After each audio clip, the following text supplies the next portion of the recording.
Hey guys, আজকের ব্লগটা আমি চাঁদপাড়া বাম্বু রোলের দোকান থেকে স্টার্ট করছি। এন্ড এখানে আমি 30 টাকার এগ রোল অর্ডার দিয়েছিলাম, যেটা আস্তে আস্তে প্রায় আধা ঘন্টা টাইম লেগে গেছে। টাইম লাগবে নাই বা কেন, 10-12 জনের লাইন ঠেলার পরে অবশেষে আমার হাতে বাম্বু রোল চলে আসলো। আর এটার টেস্ট 30 টাকা হিসেবে যথেষ্ট ভালো, আর এর সাইজটা ছিল অনেক বড়। তাই আর কি আমি চটপট রোল খাওয়া কমপ্লিট করে ট্রেনে উঠে পড়লাম হাবড়া যাওয়ার উদ্দেশ্যে। আর ট্রেনে উঠে বসার জায়গা তো দূরে যাক, ঠিক মতো ড্যানোর জায়গাটুকু পাচ্ছিলাম।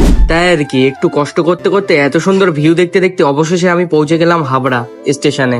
আর এটা ছিল স্টেশনের 1 নম্বর প্ল্যাটফর্ম। আর এখান থেকে নিচে নামতে নামতে আমি ডান দিকে চলে গেছিলাম। আর আমি হাবড়া এসেছি কি করতে সেটা তো আপনাদের সাথে বলতেই ভুলে গেছি। আসলে আমি হাবড়া এসেছি একটা নতুন জুতো কেনার উদ্দেশ্যে। আর গাইস দেখতেই পাচ্ছেন ডান সাইডে কত জুতোর দোকান। এর মধ্যে থেকে আমি একটা দোকানে চলে এসেছিলাম, আর এই দুটোর মধ্যে কোনটা নেবো সেটা সিলেক্ট করছিলাম। অবশেষে বন্ধুরা আমি এটাই সিলেক্ট করলাম, যেটার দাম পড়লো 400 টাকা। এরপর আবারও ট্রেন ধরে চটপট অটো ধরে বাড়ির পথে যেতে লাগলাম। ব্লগটা এখানেই এন্ড করছি। লাইক শেয়ার কমেন্ট করতে ভুলবেন না। ততক্ষণের জন্য বাই।